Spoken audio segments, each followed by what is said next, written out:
Welcome everyone. I am going to let our welcome PowerPoint continue through as I welcome everyone here today. We welcome everyone and thank you for joining us this morning. We have a wide range of audience today, including non-attorney advocates, parent-side attorneys, board members from both SPAN and the Federation, parents, and a wide range of stakeholders. My name is Beth Tremblay Hall. I'm a mother of 2 girls who were found eligible for IEPs in elementary school. I am pleased to report both my girls have received their bachelor's degrees and have joined us here today.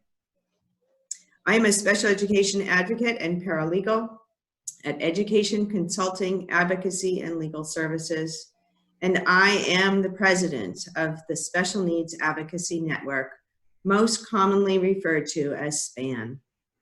SPAN's mission is to enhance the professional growth and development of its members and to act as a primary resource for our advocates. We are pleased that during these uncertain times, we are able to come together to share with you this important information related to special education in Massachusetts. This is the first time SPAN has partnered with the Federation for Children with Special Needs to host a presentation. It is the first time we have put together a program in such a short amount of time. And it is the first time we have had a webinar with an audience of this size.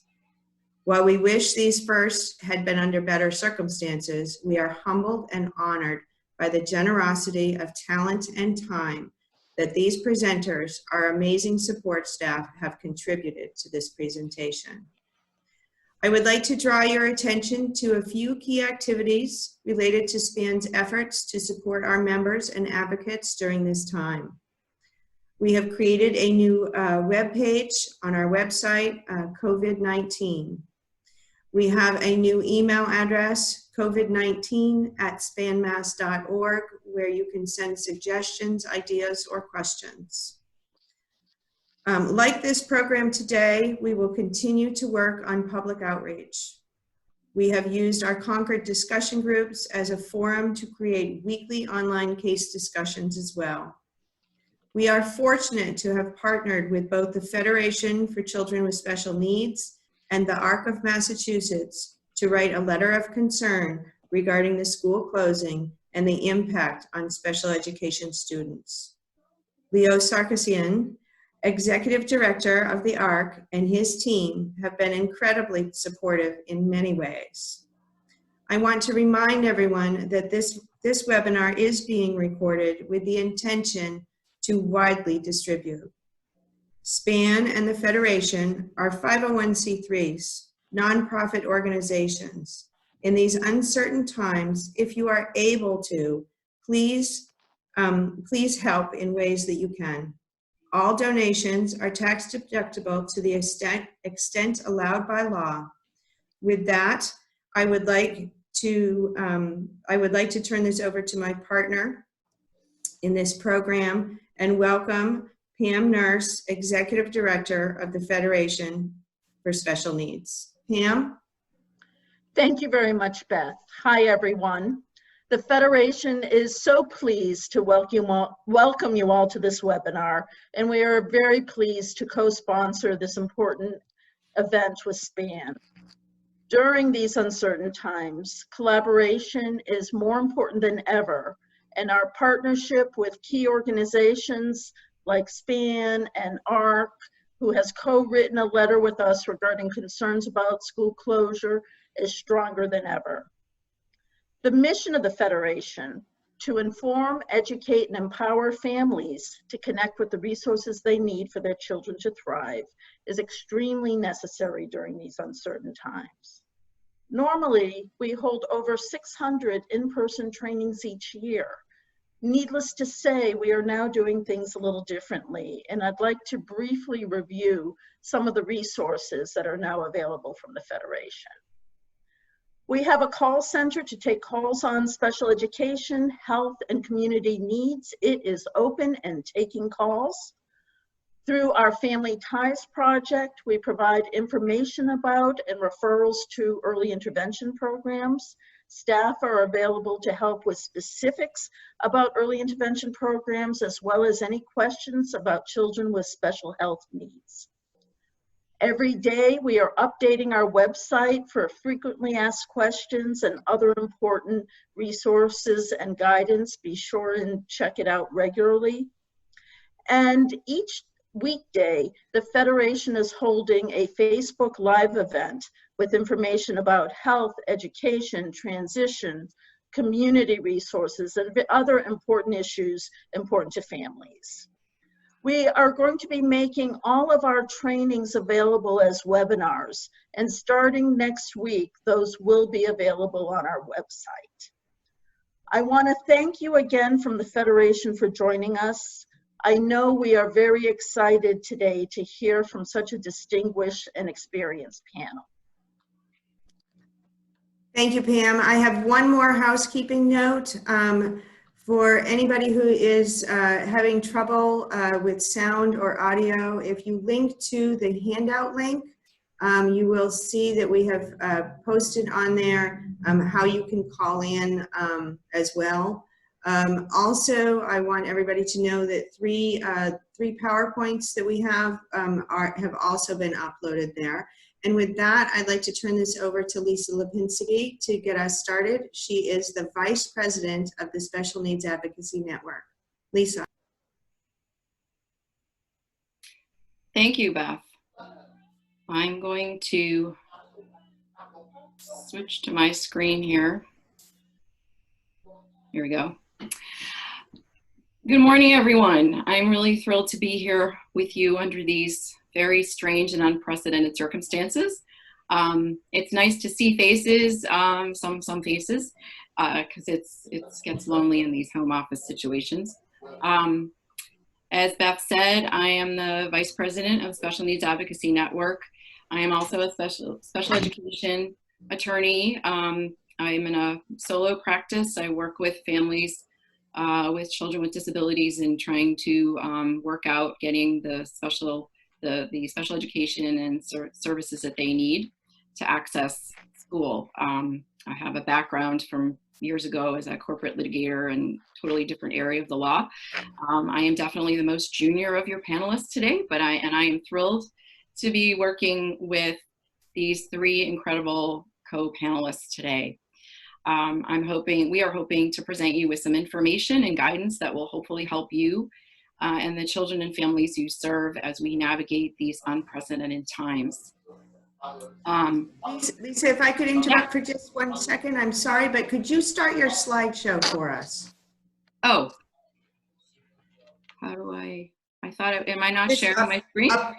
I think you're sharing your screen. You just need to hit slideshow at the top of on the top bar, slideshow. Oh, yes. Okay. And then start from the beginning. Okay. Is that better? Yes, thank you. Is that right? Okay, thanks. One little fun fact about me is that when I'm not working, one of the things I like to do is community theater. And I was supposed to be in a production of Into the Woods with a very special, inclusive and accessible community theater called Open Door. We were supposed to open tonight, our production. And so instead of opening it Into the Woods, I find myself opening in a webinar. So this is something I didn't anticipate, but here I am. So here's our agenda for today. I'm going to be presenting and trying to get through the current status of the guidance from the United States Department of Education and Mass DESE. I'm going to sort of take us through what's happened since mid-March when the U.S. Department of Ed issued its first guidance to where we are as of yesterday. And then I'm going to hand the baton to Dan Heffernan, who's currently a partner at Cote and Crabtree and Strong, with many years of experience advocating and representing families of children with disabilities. He will discuss the impact of COVID-19 and the social distancing and all the extensive closures on BSEA practice and due process proceedings, hearings, mediations, as well as some updates on PRS. Janine Solomon, who is the managing attorney at Mass Advocates for Children, will be discussing the impacts of school closures and the resulting limitation on service delivery for students with trauma history and mental health or behavioral health challenges and those unique concerns. And then Tim Sindelar is kind of he's going to be our action steps guy. Tim is in private practice representing children with disabilities. He's going to talk about what parents and advocates can do now and going forward.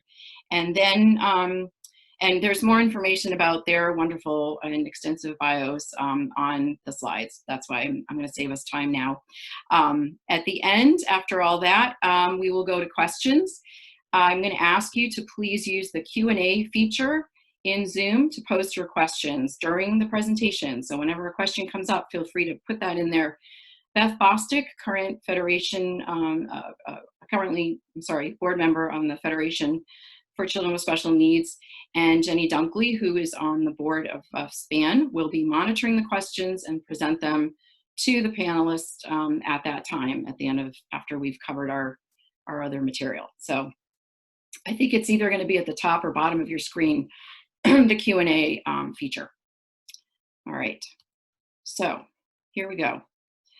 I have quite a lot to present and not a lot of time, so I'm going to try my best.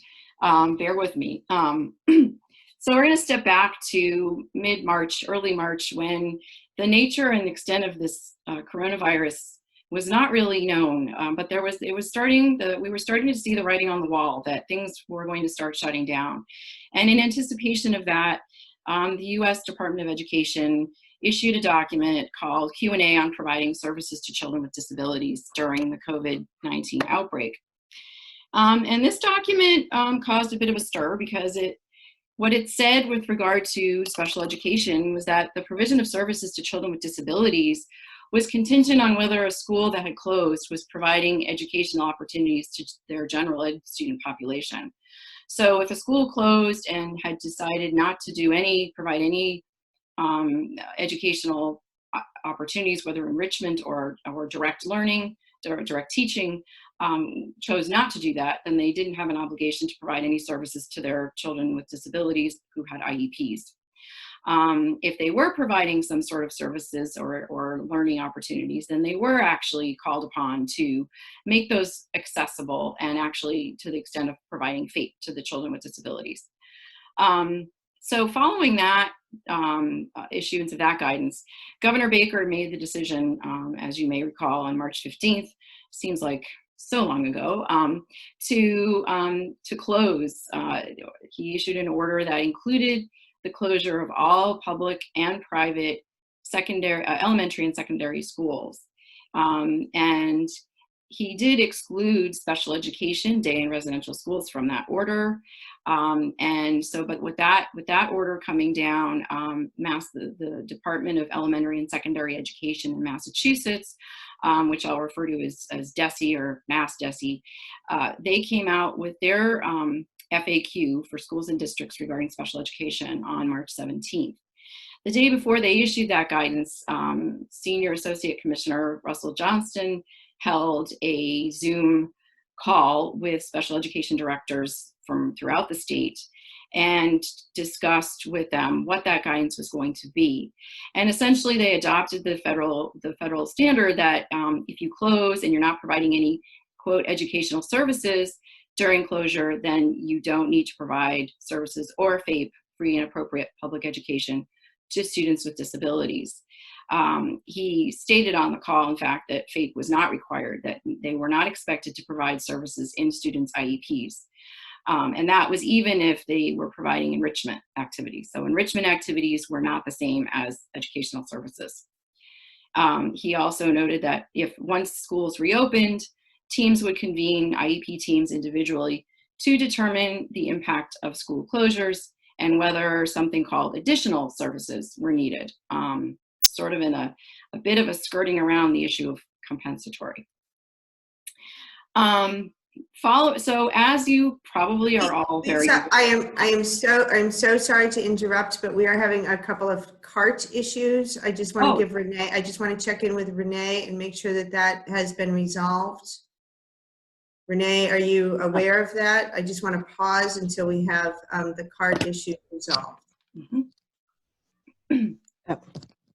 The card is not coming through the Zoom, it's coming through the link that was provided.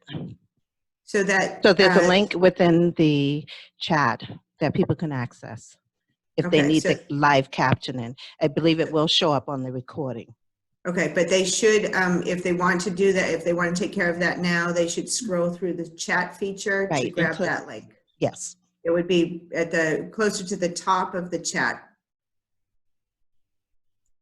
I'm very sorry to interrupt you, Lisa. I apologize. All right. Please, I think we're set to go ahead. Thank you. Okay. I'm actually going to go kind of put these out of order. So following the state's March 17th FAQ, as I'm sure many of you on this call are know and realize, and it's kind of how that school districts around the state interpreted the state's guidance in very different ways. Some districts did implement pretty robust online platforms that provided assignments to kids and or sort of enrichment activities, but it was really more than that. Some districts were able to provide loan laptops to families whose students didn't have access to technology to access the materials that were being provided. But you had situations, for example, in the same household, a general education student receiving enrichment or assignments and the sibling was not getting any materials. There was a lot of inconsistency in communication between districts and families about what was going to happen with respect to their students with IEPs. And there were other issues, including lack of transportation provided to out-of-district day schools that at that time were open. At this point, I believe they're all closed. So there were a lot of challenges that people were facing, even especially with children with mental health and behavioral needs, who all of a sudden were left without their home or in-school supports. And so in response to these concerns, and in response to what many of us in the legal and advocacy community felt was a misinterpretation of the federal and state laws, there were some efforts that were made.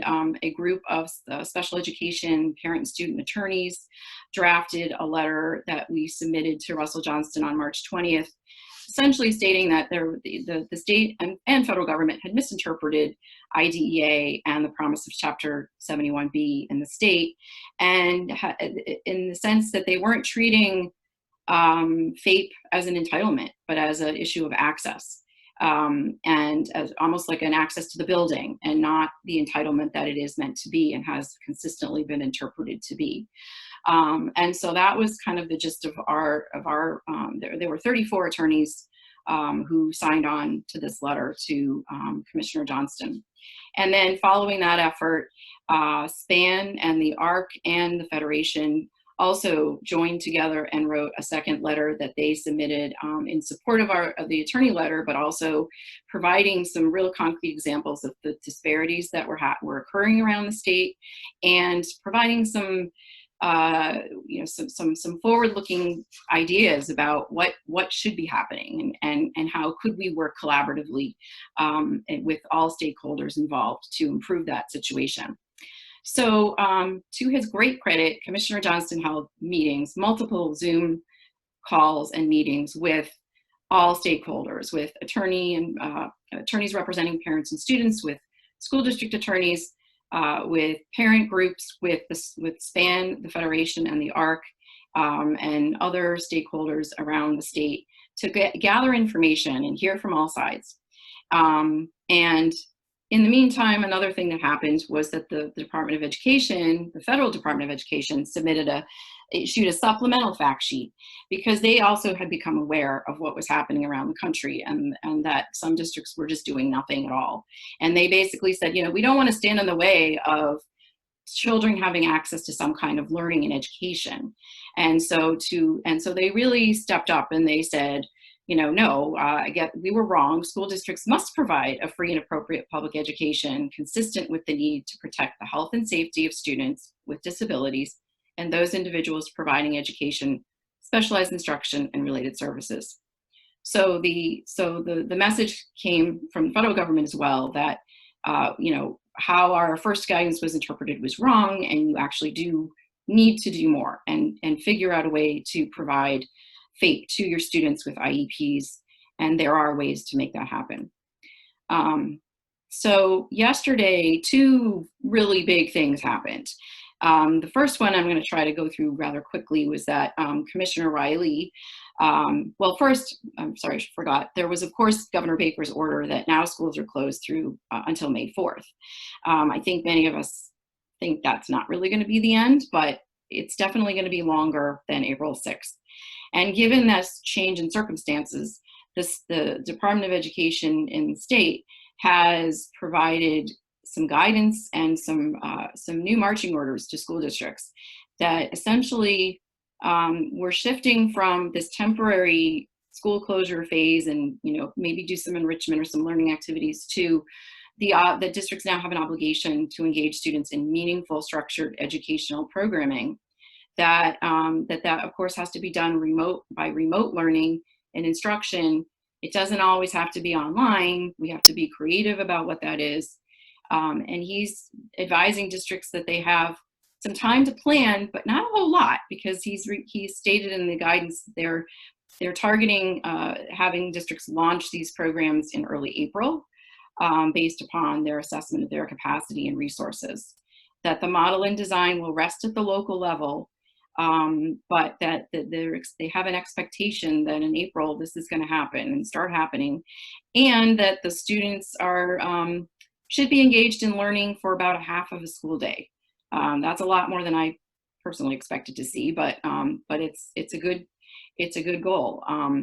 And that there could be a combination of educator-directed and student self-directed learning. And the other interesting piece is to focus on reinforcing skills already taught. In other words, they are not expecting schools to, teachers to introduce new curriculum, with some exceptions for high school level classes, depending on their ability and interest to do that. Some of the components of this are going to be, you're going to see reflected similarly in the guidance about this special education piece, connections between educators and students multiple times a week. In fact, mentioning that for students with disabilities and English language learners, that needs to be more.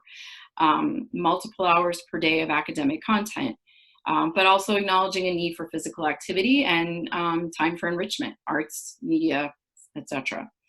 And that teachers should be providing feedback to students on student work that they do at home, not on a traditional grade, you know, ABC type grade system, but on a credit, no credit type. So I don't know if that might be like a pass-fail thing, but where they're cautioning schools not to withhold credit when there are very possibly issues around equitable access to technology, where there might be situations with compromised health for the student or someone in the family.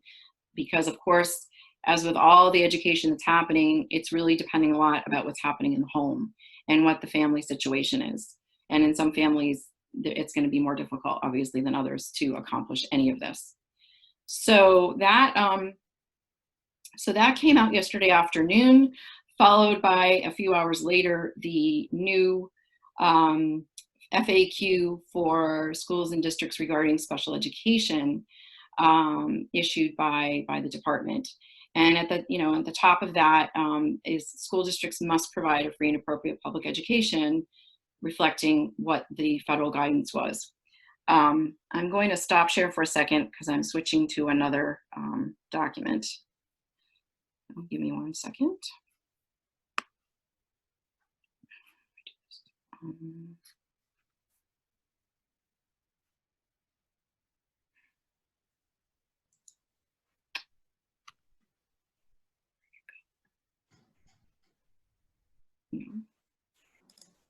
Oh, here it is. Okay. Can everybody see this? You need to hit share again. Oh, right.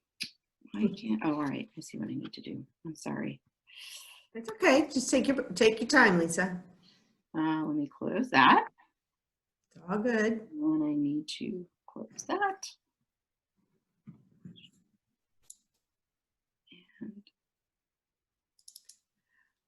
And then where'd my document go? It went away. Enjoy the cute puffin. Okay. And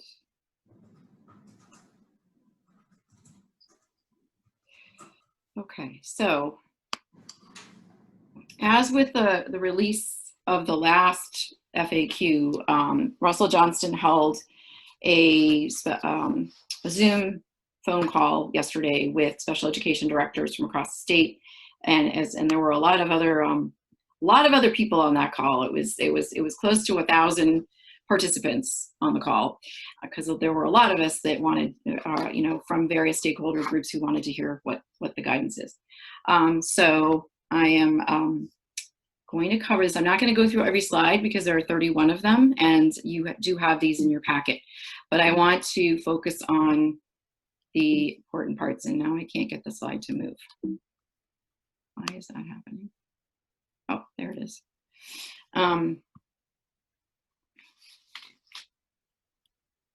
So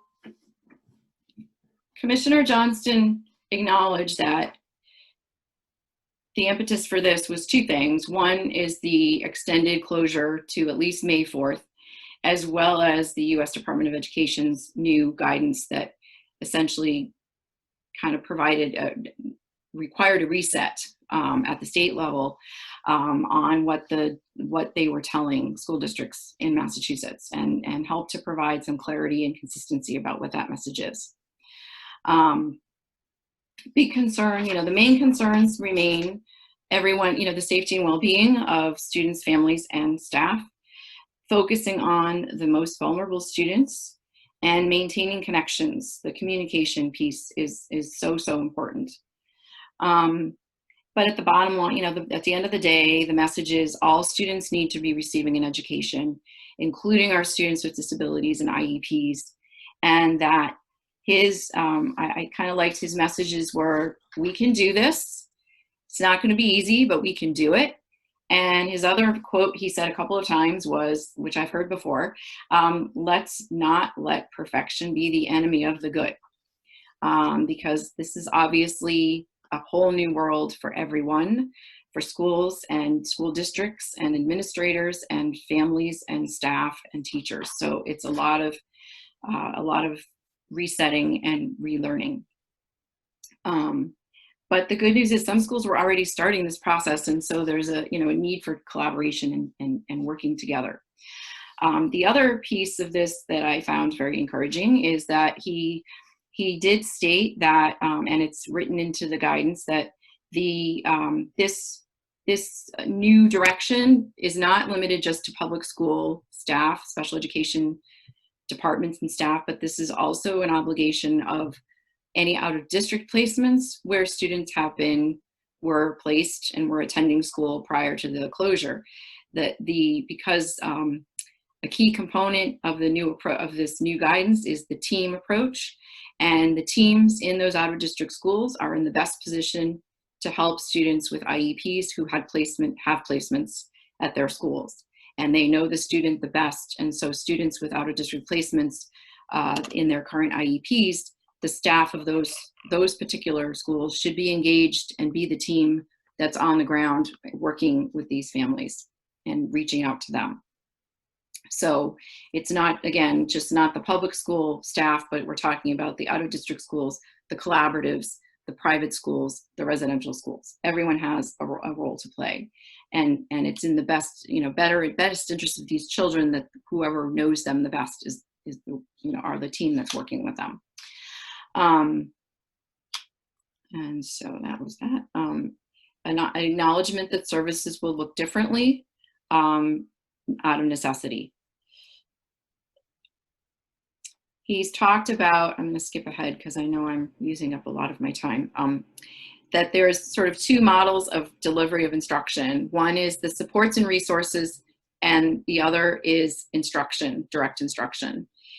Supports and resources refers to providing packets, kind of whether it's online resources, whether it's paid, physical packets of materials for districts that aren't quite there yet with the online piece, to provide materials of some kind to students. The other and strategies, also being in touch with families. I think this communication piece is important.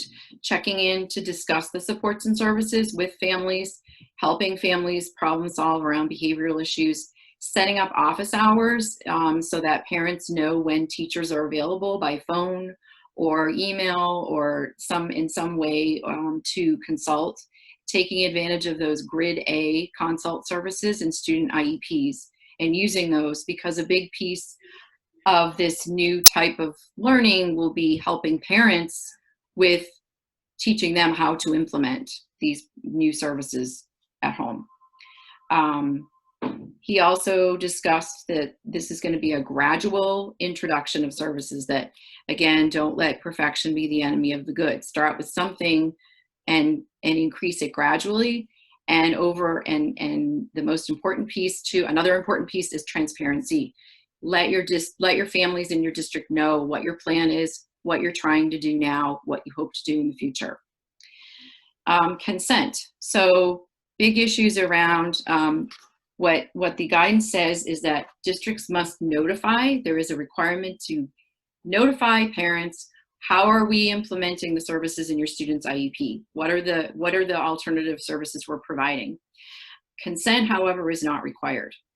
And the other piece that is not required is that the team does not have to amend the student's IEP. So it doesn't require an amendment to the IEP to provide the alternate remote learning services. The IEP will stay as it is when school reopens. That's, in a sense, the stay put IEP. And so that should be the IEP that gets then fully implemented when school reopens in the way that it was implemented before, is what I mean. So those are important things to know, to be aware of. And that schools will need to be creative and work together, and DESE's providing resources to help districts figure out how to provide these services. What was I doing here? Oh, here's the notice, the issue about notice. They do need to provide notice to families regarding the services that will be provided. And one other issue I want to cover that has come up a lot is compensatory services. In the original guidance, there was sort of this language around something called additional services. However, in the new guidance, that's been withdrawn. And DESE acknowledges and is stating that the best way, doing everything possible now to provide required special education instruction and services, is the most effective way for districts to mitigate the need for compensatory services later. But it's still, once school resumes and teams then will be meeting, there will be a need to consider compensatory services based on regression and loss of skills. So I think those are the most important pieces of what I was trying to get through, and I apologize to my co-presenters because I think I just took up a lot of your time. But I think, let me just check my answer. Yeah, and I think the one more thing I will mention is the need to document what services are being provided, how those are being provided. This is also something we'll be talking about with respect to parents and how parents and families need to keep track of what is and isn't being provided in order to, and documenting progress as much as you can, and you advocates and teachers, families together. Lisa, yeah. well done. Thank you. Well, I'm going to stop because I know I knew it was going to be challenging to do all that. And who's up next, Lisa? So up next is Dan Heffernan. And so I'm going to mute myself and stop sharing my screen, and I'm going to let Dan take the baton. Thank you. Okay. A little thumbs up if everyone can hear me. Can be heard? Right? Okay, great. So thanks very much. Thanks, Lisa. thanks everyone at STAN and the Federation for pulling this together. It's a big effort, I realize, and also I know you appreciate that all the effort a lot of us have made cleaning up our studies so we have a good background to show you when we're doing our presentations. The good news about the BSEA and PRS is that they're still open and functioning. Tim and I spoke to the BSEA director, went over a bunch of things. Essentially, they're really trying to maintain their practice and keep everything open. The one thing they're not doing are face-to-face meetings and hearings and the like. As far as any filings that you have, they still need those to go by fax or mail, because those are getting docketed in the in the BSEA office. So even if you have an assigned hearing officer, you still want to send it in that way, because otherwise it may not get docketed and the like.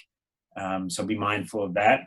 One of the things that instead of processing the hearing request within a day is what they have been doing as far as getting out the notice of the hearing and the like. It might take them a couple of days, 2-3 days, because they're going and collecting the mail and the like. The hearing officers can be contacted through emails for things like scheduling and the like. Parties can request continuances of hearings, but they're not going to automatic hearings and pre-hearings and the like, but they're not going to be automatically given, which I think is a helpful thing on the family side, to have everything not just be put on hold. So it seems like they're intending to move things along. Reese is doing settlement conferences. She's doing them remotely by whatever methods, and she's been up and running and doing some of them. The BSEA is working with Coutinho. If you're familiar with, they're the court reporters that often provide stenographers, but also conference rooms and the like for the BSEA when they're outside Malden.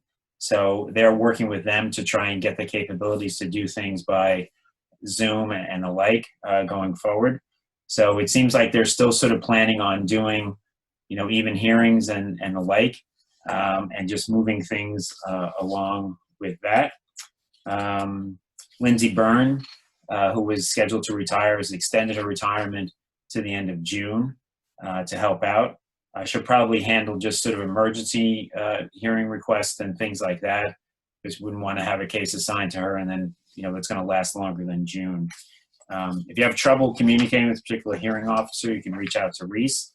But again, I think that the indications are they're going to keep on trying to do function as they have been before, which is very good news for us. And I think good news as far as if you were trying to push something and the district said, well, we're not going to convene, we're not going to necessarily do anything, you do have that ability to sort of keep things moving at the BSEA.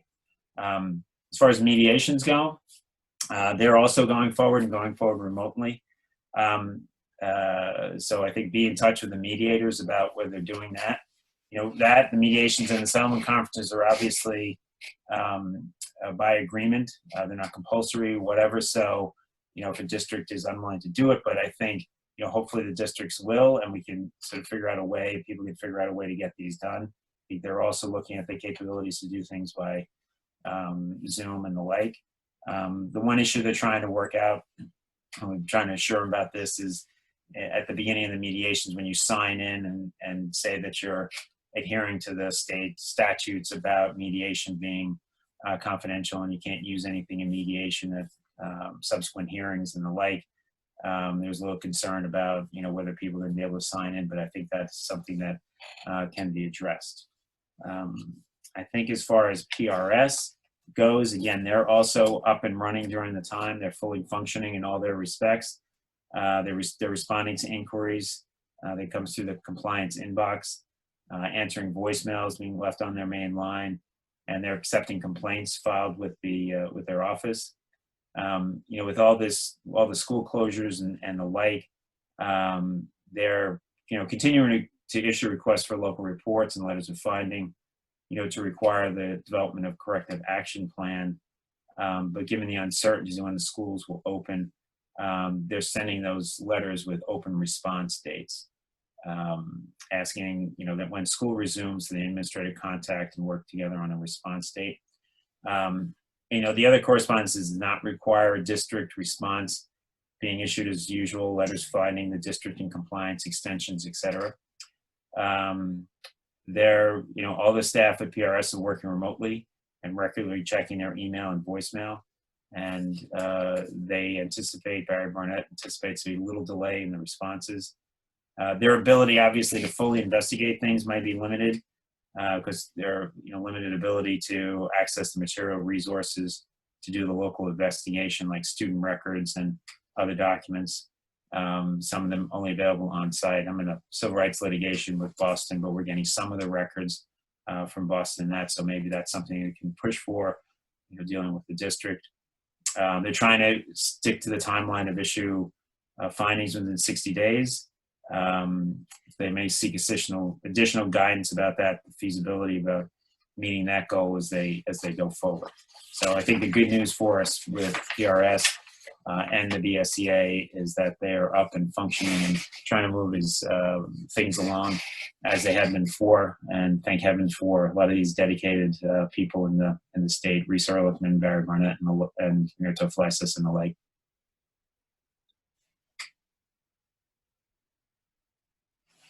And with that, unless Balance want me to add anything, but I think that pretty much covers everything.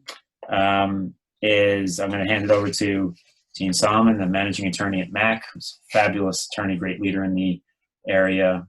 Used to be my colleague till she broke her heart at KCS and went to MAC, but that's okay. We forgive her. So.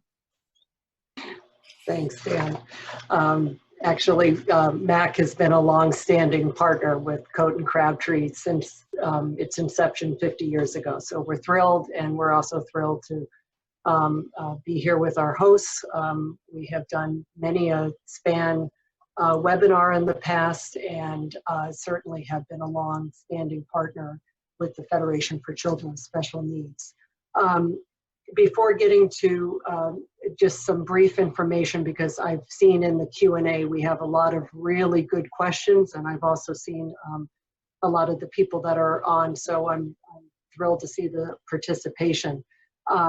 So I am going to give some brief information about the impact of the closures on students with trauma histories and those with social emotional needs. But I also want to give a little bit of information right now about MAC's efforts on the COVID-19 crisis. We had planned to launch our new website at this time, so it came along at a really good time. Our website, for those who may not know it, is massadvocates.org. And then if you do /COVID-19, it's prominently displayed, I think, when you first pull up our website, but it will take you directly to our COVID-19 page. We have somewhat of a tiered approach to this. We have very quickly put together, and we will continue to update. We have a clearinghouse of resources available for families and for professionals who are working with children with disabilities. We are getting materials together. We are pushing out content daily. As a matter of fact, yesterday we had a message to families that we put out that went along with the new guidance. We will have a Know Your Rights flyer coming up. And we also, certainly because of the clientele that we serve, mostly low-income students with disabilities, but we do serve families statewide, and there is not a income guideline per se, but we also make sure that the documentation that we have specific resources for non-income families as well. I'm sorry, non-English speaking families as well. We have materials related to related services and links to those. So lots of information on various things, OT, speech, AAC, assistive technology, ABA therapies. Also in the clearinghouse, we have resources regarding accessing emergency mental health services and respite through the Department of Developmental Services and the Department of Mental Health, as well as basic legal services resources. We are expanding our helpline during this time. We're going to be increasing staff in order to be able to respond to the demands. to our helpline, and we have a new Spanish-speaking advocate to serve those families. We also, very exciting, have it will launch next week. We're going to have a parent information and networking session. We're going to, I think, try to be able to do those on a fairly regular basis. They're going to be offered both in Spanish and in English. And it's going to be providing information, real critical information on topic areas to families about how to manage at this time with their children at home, and to address the isolation many of our families are facing right now, providing opportunities for them to connect with other parents as well as educators. So it's very exciting. We will have professionals available as part of these virtual meetings. They'll be able to answer questions that people have regarding these various topic areas. So we're very excited about that. And then last, MAC will continue to do what we have been doing for 50 years, which is to also advocate at the state and local level to make sure that these services are available to children and accessible to all children and families with disabilities. So we are working with DESE. As part of your materials today, you will see that we compiled together a list of recommendations that MAC sent to DESE regarding various areas that we hope that they can address during this time of crisis. So just a few words right now, because again, as I said, our Q&A is long, and most importantly, we'll want to hear from Tim in a few minutes. But many people may know, in terms of some of the services for students with significant social emotional needs, that the emergency services are up and available. So in Boston, the emergency services team, or the BEST team, they are continuing to triage requests for evaluations through their usual 800 number. Again, for people who may not have that, it is 800-981-4357. They are doing additional screening of health-related questions as recommended by the CEC. They are responding face-to-face to the community as well as to emergency departments if the health screening is negative. If the health screening is positive, they are offering a telephone assessment initially, and then they are facilitating, as needed, transport to the emergency department if the clinical situation is high risk. For any families that are either on the line, or for the advocates that work with them, you all may well know that the CDHI services for students with significant behavioral needs, they are offering services, and they have moved to telehealth therapy services at this point. So their in-home services, their intensive care coordinators, family partners, therapeutic mentors, etc., are making available through Zoom to provide video chat to families. They're also doing telephonic sessions with families as well. Lastly, I just want to say a little bit about the students with trauma histories. Susan Cole and Michael Gregory and the team, part of MAC's Trauma and Learning Policy Initiative. I spoke with them earlier this week to get some information. I know they've presented before to SPAN and to the Federation, and they said they would welcome, again, to be able to present on this topic because there's so much information that's coming out.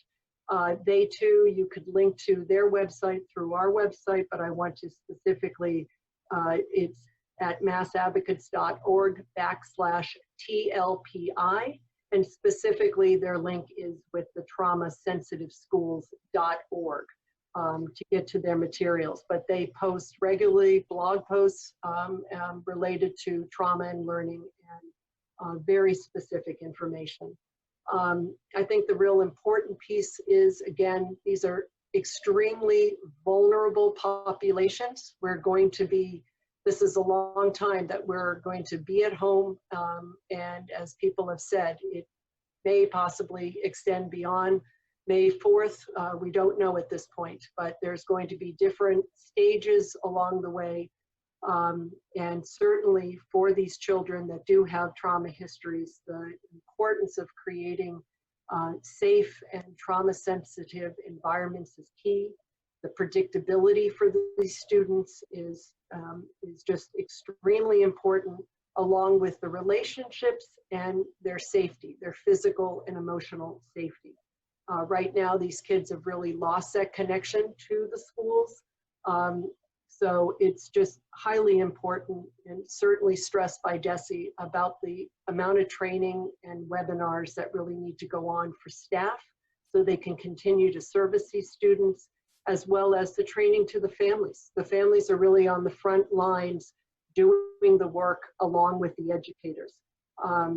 It's important that we believe that there is a point person within the schools that can be identified, the person that has the closest relationship in working with the students. Lisa had mentioned this earlier related to the residential programs, the day schools.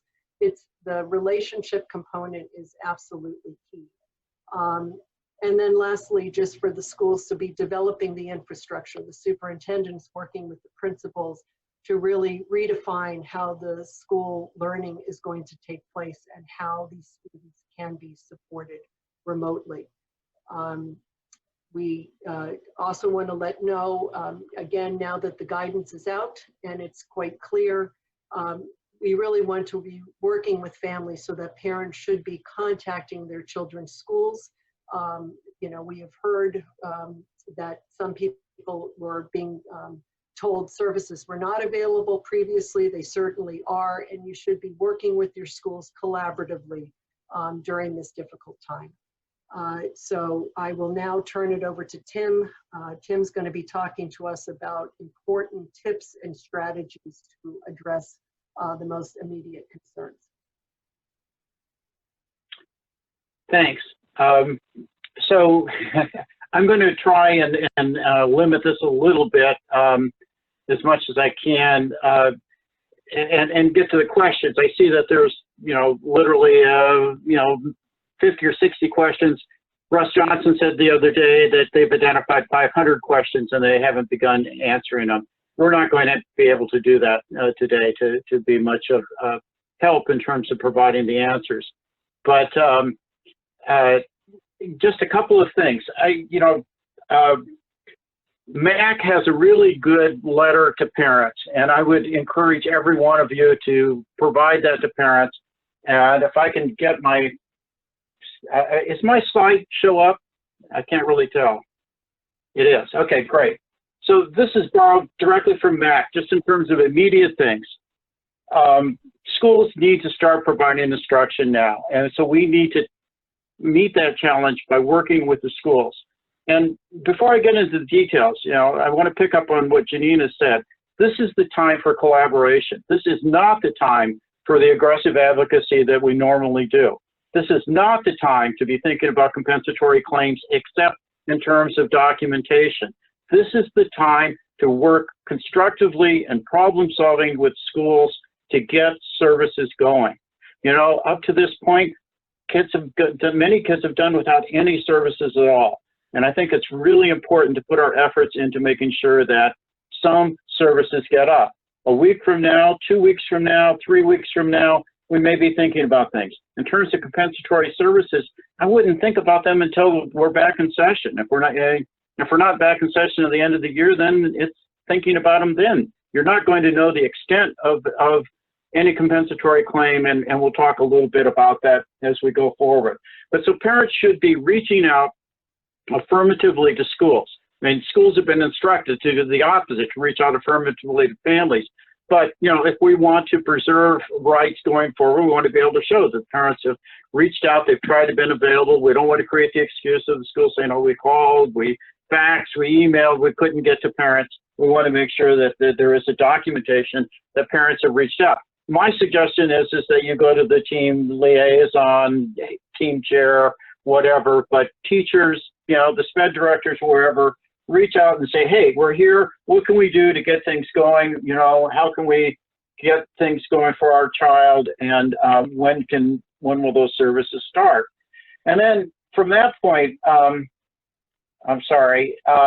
You know, again, this is a very phased rollout. You know, first schools are being told, get packets out, get something going so the students are doing something. But you don't have to roll out a full online instruction course next week. You know, you're going to have to do some planning, and there are all kinds of huge barriers for many school districts in making that happen. But we just have to keep nudging them to that. And again, to the extent that we can be collaborative problem solvers, it's very important. Let me just put a little, you know, I'm extremely paranoid these days. I think many of us are. It comes from being cooped up. But, you know, there is in the stimulus bill that the House will be voting on today, provisions with regard to waiver of educational protections. Right now, they only apply to ESSA and Carl Perkins and I don't know, some other bill that most of us don't interact with on a regular basis. But there is a provision that says that within 60 days, the Secretary of Education is to report to Congress where waivers may be necessary for IDEA in Section 504. And I will tell you that to the extent that there are, you know, millions of parents demanding, you know, their 3 times a week speech therapy, it's going to result in waivers of comp claims for us. And so I'm, you know, I can't tell you don't do it, but I'm just saying be careful and be collaborative. We're all in this together. There are some schools that don't want to do anything. That's clear. But, you know, we can now nudge them using the guidance. So the other thing that I think where we can be a little bit more aggressive about is the need for accommodations with regard to materials that are presented. If they're presented to the general education students, and special education students are expected to use the same, which most of them are. I mean, you know, 90% of our special education kids are in full inclusion or partial inclusion settings, and so they're going to be accessing general education materials. But if those materials need to be made accessible in any way possible, schools should be approached. There should be advocacy around that. Again, not everything's going to happen overnight. You know, not everything's going to be captioned or made accessible for learning disabilities or for people with students with intellectual disabilities. But we should start pushing people towards that. And again, to the extent that you can offer the solution and you can provide options for school districts to pursue, I think you're going to be more successful in what you do. There are a lot of issues out there. This is from Russell Johnson's PowerPoint. There's an understanding of that. You know, the technological divide is a huge thing.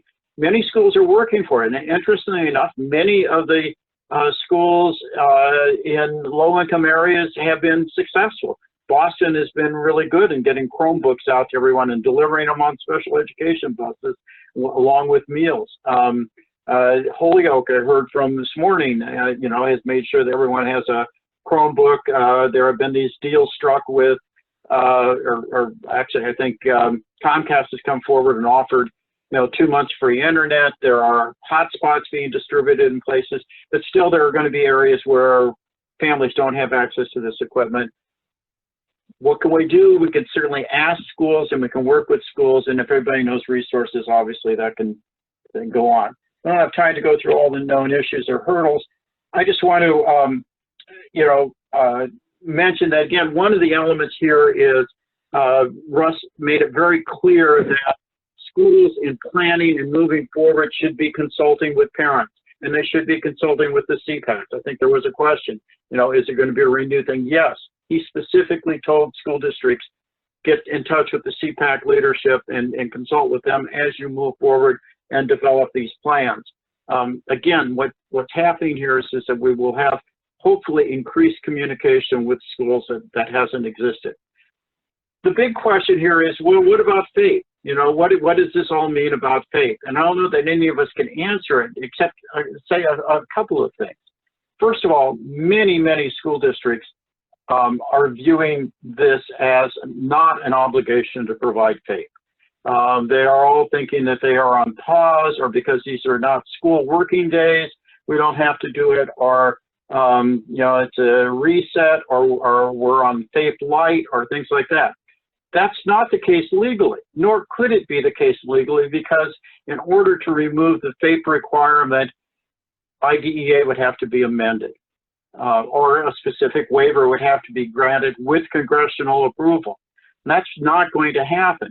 But at the same time, FAPE, in terms of enforcement, whether it's at PRS or at the BSEA or in the courts, is a matter of being reasonable. And unreasonable demands are going to create bad precedent for the reasonable demands. So I'm just wanting to put this real element of caution as you move forward. Be collaborative, be problem solving, don't be whining, don't be demanding, except at a minimum. Again, I'm hoping that by sometime next week we are starting to see direct instruction for all students and meet that goal of at least half the academic week very soon. But I think it is a matter mostly of us working with individual local school districts to do that. Then finally, though, on the issue of compensatory services, there are, in my PowerPoint, I have some references to some cases and some general principles. I don't think this is the time to go through them. And I'm sure that we'll probably be doing some follow-ups to this in which we will address the questions of compensatory. Right now, that's kind of on hold. I mean, in the FAQ, there's a little reference to compensatory, and basically it follows what the feds have said, and that is, once we're back in school, teams are going to have to meet to determine what, if any, compensatory services should be provided. Now, some of us have issue as to whether or not it should be a team determination or whether it should be administratively, simply, hour for hour. There's a whole lot of issues around that. But this is not the time to be bringing those things forward. They should be reserved, and we should talk about them. So I think that's all I wanted to say, and we should then get to some of the questions. I don't know if there's any way to prioritize the questions. I'll leave it up to our host to figure out what we're doing here. So thank you very much, Tim and Janine, Dan and Lisa. I'm going to stall here for just a minute to allow Beth Bostic and Jenny to kind of compile and get going. Thank you, Jenny. I do want to check in with our panelists. Are we still thinking that we will do about 20 minutes of Q&A? If you guys could just unmute and let me know. About 20 minutes of Q&A, Janine? Sounds right. I didn't know we were going past 12 to begin with, so. Well, that's why I'm checking in. So, because I don't know, I don't know what your schedules are. Tim, about 20 minutes of Q&A?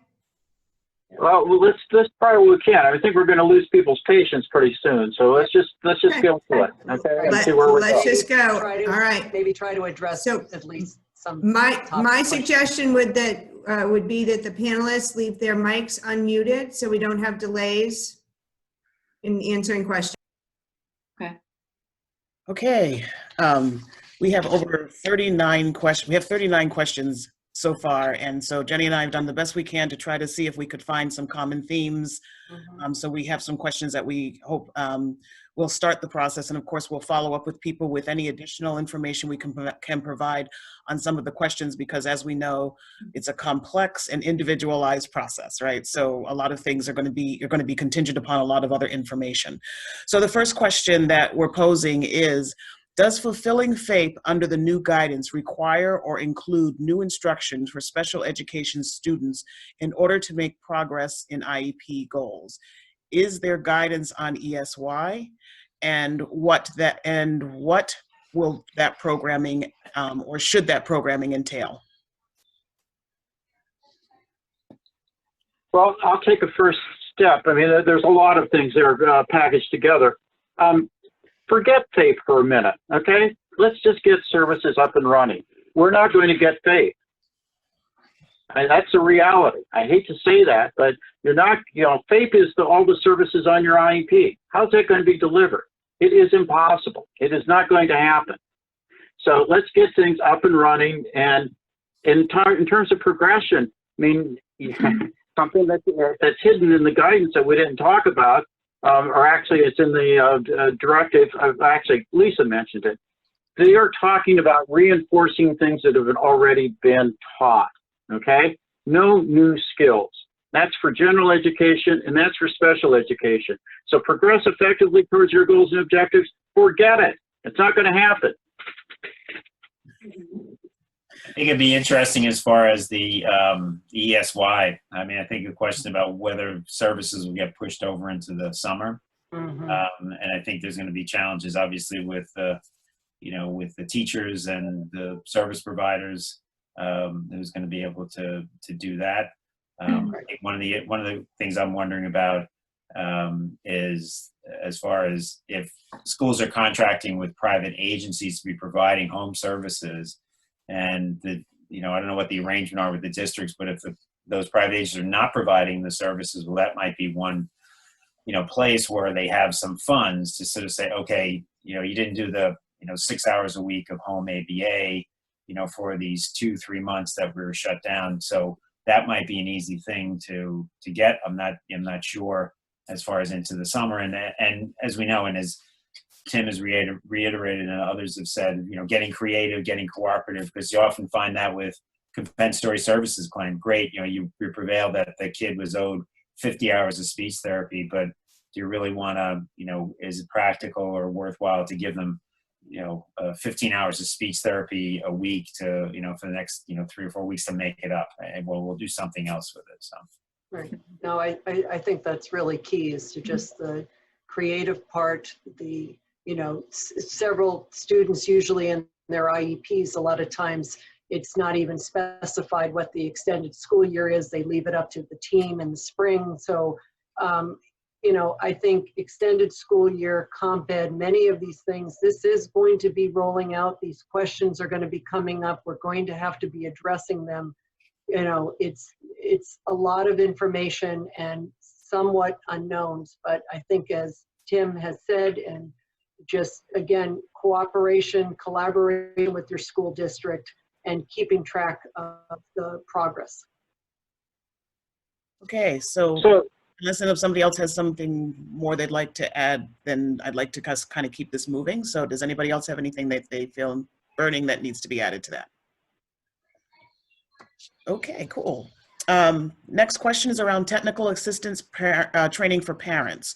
Will there be guidance on how school districts should implement and utilize virtual parent training opportunities? Tim. Yeah, I don't think that you're going to see much come from the department. The department's overwhelmed, and we're looking for them to save everything just based upon the conversation. I mean, to give you an example, we were pushing hard with the department to require school districts to report to them what they're doing.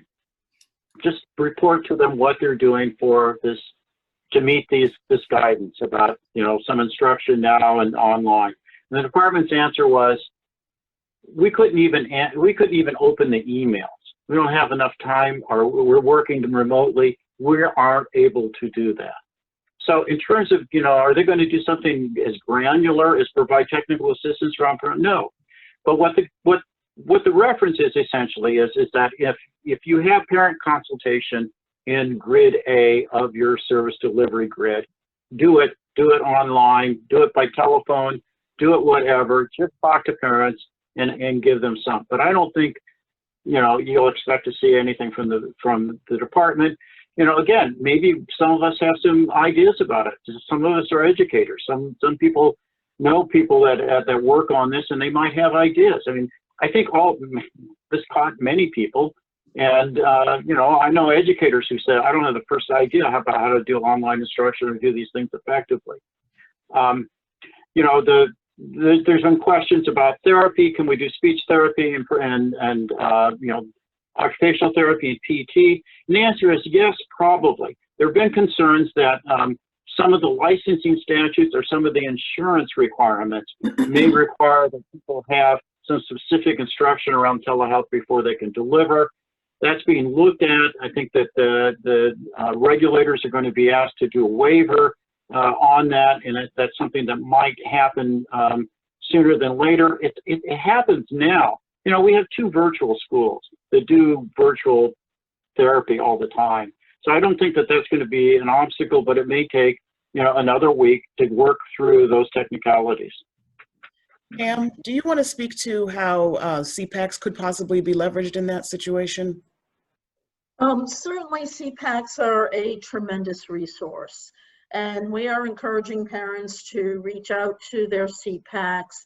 And the guidance that the department gave yesterday, they encouraged school districts as well to be reaching out to their CPACs. So, certainly, I think they are an important resource to be working, with their membership and with families in the districts. Thanks, Pam.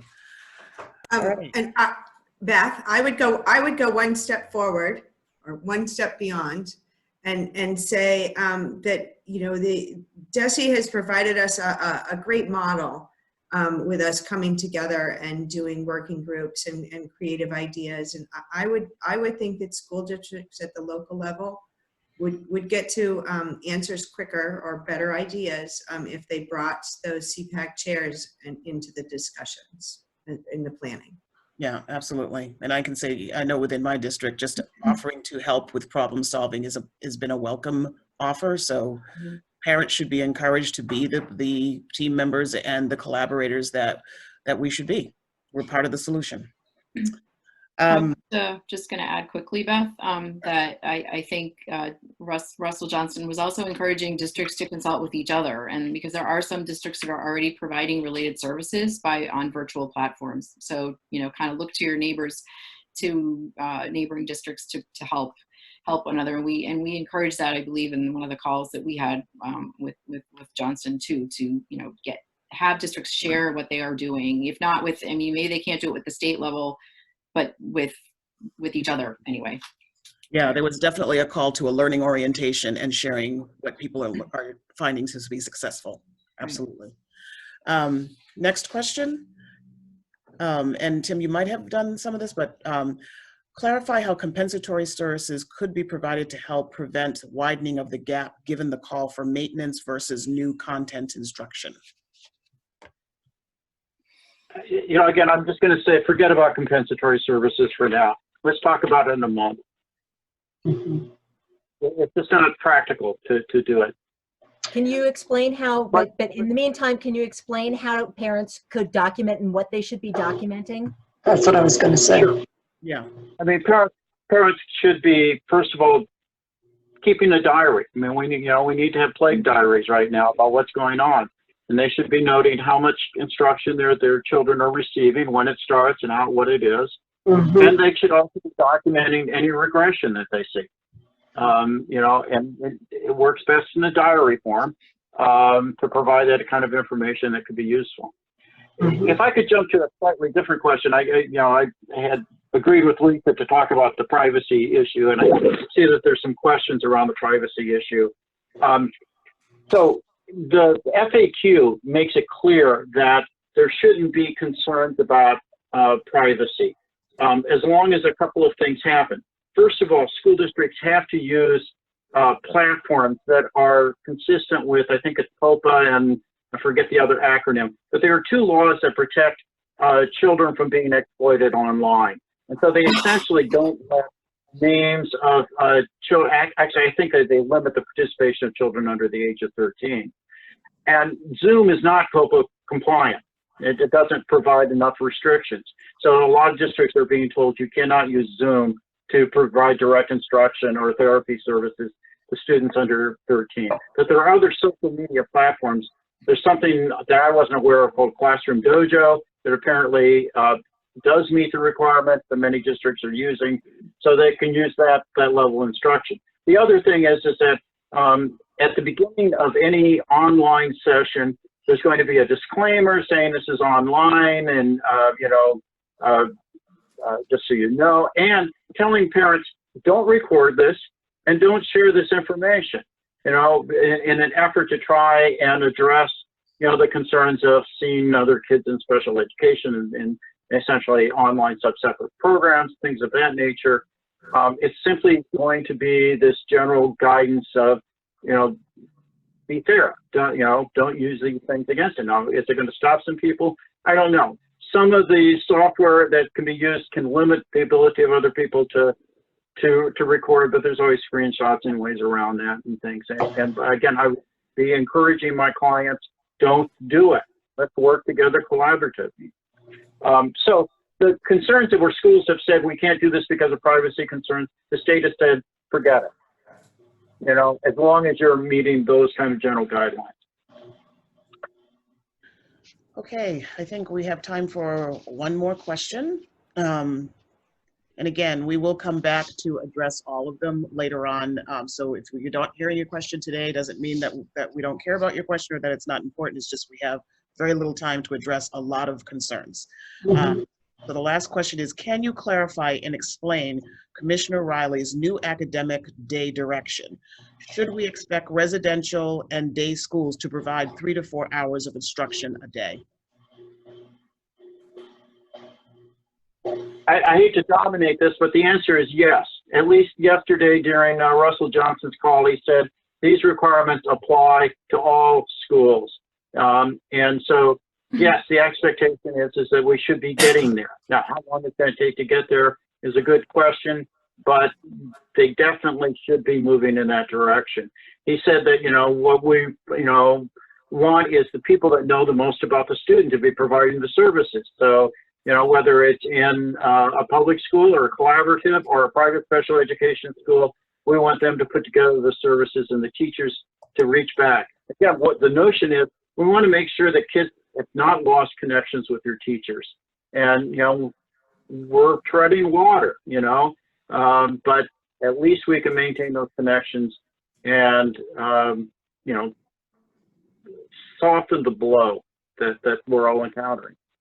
It's important to keep in mind too is that parents also there was a conversation about parents being able to opt out or parent having choices. So school districts are required to provide it. Parents have to do what's going to work for them at home as well. So there is still that give and take in that collaboration between parents, and it's like anything else. When school districts offer things, parents can choose whether or not they access them, but it must be offered. Yeah. All right, but I would just put a caution there that if parents do opt out of accessing services that are being offered, that they document that somehow as to why, because otherwise they may be waiving any future conflict. Yeah, that's a very important point, Tim. That it can be tricky business, and we need to be very careful about if you can't do it, to be stating that in an email. I have my mom that I'm trying to take care of, and it's just too hard. It's impossible to do these lessons right. It needs to be in writing. Lisa, go ahead. Yeah, I was gonna second what Tim said about that the collaboratives, the outer district schools, they do have a role to play, and Russell Johnson was pretty strong about that. I also just wanted to throw in here, because I didn't get a chance to address this, that with respect to team meetings, that the original guidance from DESE was you're encouraged to hold them online or telephonically if you can. That has changed to a much more firm statement that you should do that, acknowledging that you need to assure the accessibility for all team members, including parents, but that should that there's an onus to do that when possible, and to also work collaboratively regarding IEP timelines. And I think that's another issue around, I think Tim would agree with me, prioritization. If it's about getting your IEP together for September, maybe this is not the time to be pushing for that team meeting because you just want to get some services going. But there are other things that could be more urgent, eligibility issues that are sort of hanging in the balance, and evaluations have been done. So anyway, I just wanted to make sure that people realize that's on the last page of the FAQ. So I just wanted to make sure we covered that. I would like to give, I think that I would like to give Janine and Tim and Dan just a minute to give any additional final thoughts. I think just, what has been said, just to reiterate it, to work collaboratively, but also sort of reach out to the schools. Don't wait to hear from them. Start taking whatever services. I think in this sort of climate, take whatever you can get, and you can suggest things to the school too. Don't just sort of wait for it to come at them. Document a lot of things, and then sort of try and work with any experts you have involved as far as how can we, modify things or do this work. And then let's just push forward. The BSCA is out there to sort of, give relief. The mediators are still working. PRS is still working. So I think we have a lot of good stuff coming out of this. It's just a matter of nudging people along and trying to be reasonable, but, pushing things. Yeah, and I would just stress too that, again, there's a lot of isolation involved with this. So families, please to reach out to MAC, to the Federation, to our call centers, our helplines, because we're here for you, and we can also connect you, not only try to answer your questions, but we have pro bono counsel if we're not able to handle matters. So we are here to be able to help as many families as possible. And I guess all I have to say is that probably a lot of what I said is pretty depressing, and I'm sorry that that's the case. But I'd like to end it probably on a more upbeat note, and that is we are going to get through this. We are moving. In a week we've gone from nothing to a lot, and I think in the next week we're going to go through another a lot. And this is an ever-evolving thing. Don't lose faith. Don't lose your spirit about this. What's really great is that we're all pulling together in a way that we've never done before. This is bringing out the best in us, and I'm glad to be part of that process. And I think that we're all going to end up benefiting from having gone through this. Thank you. Pam, do you have any final thoughts? Yes, first I want to really thank the panelists. I want to thank everyone for joining us. And just reiterate some of the last comments that we are pulling through this together. We are going to continue looking at and helping answer your questions. So there will be more to come. So please stay tuned, stay involved with all of us. So thank you. So I'm going to close us out here this afternoon. A little parking lot item. I want to remind everybody that this recording will be disseminated. You will be able to find it on the SPAN COVID-19 webpage as quickly as we can get it turned around. I do want to tie into Tim's message briefly as we close out today's program. I would like to leave everyone with this thought. When we work together, we find solutions that are more likely to work, that climate and culture matter. Harsh words that are spoken behind closed doors resonate and set a tone that we just cannot afford at this time. We would like to thank our partners, the Federation for Children with Special Needs, and the ARC, this amazing group of presenters, our staffs, the Q&A monitors, Renee Williams for all of the tech support that has made this happen, and our CART services. Thank you all for pulling this together so quickly. We wish you all health and safety. Thank you, everyone.